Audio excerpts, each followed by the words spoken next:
নমস্কার সকলকে। মায়ের কৃপায় আপনারা সকলেই ভালো আছেন আশা করি। আজকে একটি আলাদা বিষয় নিয়ে আলোচনা করব। সামনেই কিন্তু চৈত্র মাসের নবরাত্রি। এই মঙ্গলবার অর্থাৎ 9 তারিখ থেকে নবরাত্রি শুরু হচ্ছে। সামনেই বসন্তকালীন দুর্গাপূজা বা বাসন্তী পূজা। এই বিষয়ে কিন্তু আমাদের একটু জানতে হবে। শাস্ত্র বাসন্তী পূজা সম্বন্ধে কি বলছেন, বা বসন্তকালীন যে দুর্গাপূজা, এই দুর্গাপূজা সম্বন্ধে শাস্ত্র কি বলছেন, এই সময় আমাদের কর্তব্য কি, এগুলো কিন্তু খুব সুনির্দিষ্টভাবে শাস্ত্রে বর্ণিত হয়েছে। আমরা শরৎকালীন যে দুর্গাপূজা করি সেই সময় কিন্তু বিধিবিধানগুলো খুব করে জানি, কিন্তু দুর্গাপূজা শরৎকালীন দুর্গাপূজার মতোই বসন্তকালীন যে দুর্গাপূজা, এটিকেও কিন্তু খুব গুরুত্ব দিতে হবে। কারণ শাস্ত্র নিজেই বলছেন যে এটি যেভাবে নিত্য সেভাবে কাম্য, উভয়। অর্থাৎ নিত্য বাসন্তী পূজা যেমনই, কাম্য বাসন্তী পূজা। তাহলে না করলে অপরাধ। সেই জন্য প্রত্যেকের অবশ্যই কর্তব্য বাসন্তী পূজা করা। কিন্তু সকলের পক্ষে তো এটা সম্ভব নয়, কোনোভাবেই সম্ভব নয়। কারণ একটি দুর্গা পূজা করতে গেলে যথেষ্ট পরিমাণের আয়োজন, যথেষ্ট পরিমাণের খরচ লাগে। তাহলে আমরা এই অবস্থায় কি করব, এই বিষয়গুলো আজকে একটু আলোচনা করব। যাই হোক, বাসন্তী পূজার 3টে কল্প শাস্ত্র বলছে, যে একটা হচ্ছে সপ্তমী, একটা অষ্টমী, একটা নবমী। এই 3টি মূলত কল্পের কথা বলা হয়েছে। এবারে কালকৌমুদীর যে জাবালি বচন, সেখানে একটি কথা বলা হচ্ছে। দেখুন, এই বাসন্তী পূজা সম্বন্ধে খুব সুস্পষ্টভাবে বলা হয়েছে। চৈত্রে মাসি শীতে পক্ষে সপ্তম্যা দিনত্রয়ে পূজয়ের বিবিধৈ দ্রব্যৈর লবঙ্গ কুসুমৈস্তথা নানাবিধিশ্চ বলিভির মোঘাভেদুর বসির্জিতৈ বিচিত্রাভরণৈ পার্থ পট্টবস্ত্রাদিভিস্তথা এবং চ কুরুতে পূজা বর্ষে বর্ষে বিধানতঃ ঈপ্সিতান লভতে কামান পুত্রপৌত্রাদিকান নৃপ। অর্থাৎ কি না, হে যুধিষ্ঠির, চৈত্র মাসের শুক্লপক্ষের সপ্তমী, অষ্টমী, নবমী এই 3 তিথিতে নানা দ্রব্যর দ্বারা, বিশেষ করে লবঙ্গ কুসুম এবং নানাবিধ বলির দ্বারা, রাশিকৃত নৈবেদ্য, নানাবিধ অলঙ্কার, পট্টবস্ত্র প্রভৃতির দ্বারা ভগবতী জগদম্বা দুর্গার পূজা করবে। যে মানব প্রতিবৎসর যথাবিধানে এইরূপ দুর্গা পূজা করেন, তাহার পুত্র পৌত্র ধনাধি, তার যে অভিলাষিত সমস্ত দ্রব্য ভগবতী তাকে প্রদান করে থাকেন। কালিকা পুরাণে এমন একটি বচন পাওয়া যায়। এখানে একটি কথা বলি, যে সপ্তমী একটি কল্প হতে পারে, আবার কেবলমাত্র অষ্টমী একটি কল্প হতে পারে। মানে অষ্টমীতেই পুজো করে অষ্টমীতেই পুজো শেষ করা, কিংবা সপ্তমী, অষ্টমী, নবমী 3 দিন কেউ করতে পারেন, কিংবা কেবলমাত্র নবমী।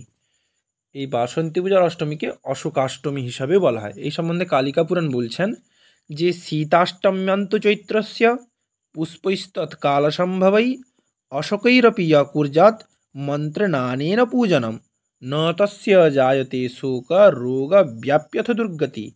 অর্থাৎ কি না, যে মানব চৈত্র মাসের শুক্লপক্ষের অষ্টমীতে বসন্তকালোৎপন্ন যে পুষ্প এবং তার সঙ্গে অশোক পুষ্পের দ্বারা দুর্গা মন্ত্র উচ্চারণপূর্বক ভগবতী দুর্গার পূজা করেন, তাহার রোগ শোক অথবা দারিদ্র হয় না।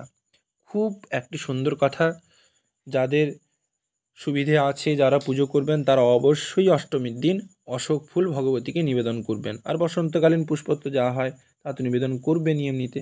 আর যারা যারা দুর্গা পুজো করছেন না, তারা অবশ্যই যেখানে পুজো হয় সেখানে অষ্টমীতে অশোক ফুল অবশ্যই গিয়ে দিয়ে আসবেন। এটি করুন, খুব একটি ভালো জিনিস। আবার কালিকা পুরাণে আর একটি বচনে বলা হচ্ছে, নবম্যাম পূজয়দেবী মহিষাসুরমর্দিনীম কুমকুমা অগরুকস্তূরি ধূপান্যধ্বজতর্পণৈর দমনৈর মূরপত্রৈশ্চ বিজয়াক্ষ পদং লভেত। অর্থাৎ বলতে চাইলেন যে মানব নবমীতে, চৈত্র মাসের নবমীতে কুমকুম, অগরু, কস্তুরী, ধূপ, প্রচুর পরিমাণে অন্ন, তর্পণ, দমনপত্র এবং মূরপত্রের দ্বারা ভগবতী দুর্গার পূজা করেন, তাহার বিজয় নামক পদ লাভ হয়। অর্থাৎ এটিকে স্বর্গ বিশেষভাবে শাস্ত্রকার বলেছেন, যে বিজয় নামক পদ, একে শাস্ত্রকার একটি বিশেষ স্বর্গের সঙ্গে তুলনা করেছেন। অর্থাৎ বোঝাই যাচ্ছে যে শরৎকালীন দুর্গা পূজার ন্যায় বাসন্তী পূজার প্রাধান্য যথেষ্ট পরিমাণে। তাই প্রত্যেকের একান্তই কর্তব্য, যারা নবরাত্রি বিহিত পূজা করবেন তারা তো করবেনই, যারা করবেন না তারা অন্তত এই কয়েকটি জিনিস অবশ্যই পালন করুন। যদি নিজে ঘরে পুজো করেন, যারা অধিকারী তারা যদি পুজো করেন তাহলে তো নিজের হাতেই সমস্ত কিছু করবেন। যদি না পারেন তাহলে যেখানে পুজো হয় সেখানে অবশ্যই দিয়ে আসুন। আর এই সময় বিশেষ করে যে মঙ্গলবার থেকে নবরাত্রি পড়ছে, এই সময় কিছু করুন না করুন অবশ্যই দুর্গা প্রতিমার সামনে কিংবা ভগবতীর শ্রী পটের সামনে বসে অবশ্যই দুর্গা নাম জপ করুন। যত পারেন দুর্গা নাম জপ করুন, এটি কিন্তু সব থেকে বড় সাধনা, অন্য কিছুই নয়। কাজেই যাদের সুবিধা হবে তারা তো নবরাত্রি বিহিত পুরস্চরণ করবেন। পূর্ণাভিষিক্ত সাধক এই সময় পাত্রাদি স্থাপন যেভাবে হয় সেভাবে করে পূজা করবেন। অবশ্যই এই সময় দুর্গা নাম জপ করুন, কারণ আমরা দেখতে পেলাম বলছেন যে দুর্গা এই মহামন্ত্রের দ্বারা পূজা করবে। তাহলে স্পষ্টতই বোঝা যাচ্ছে যে শরৎকালীন দুর্গা পূজার ন্যায় বসন্তকালীন দুর্গা পূজা, যাকে আমরা বাসন্তী পূজা বলি, তারও গুরুত্ব প্রচুর। কারণ এই যে শাস্ত্রোদ্ধৃত বচনগুলো, এগুলো তো মিথ্যে নয়।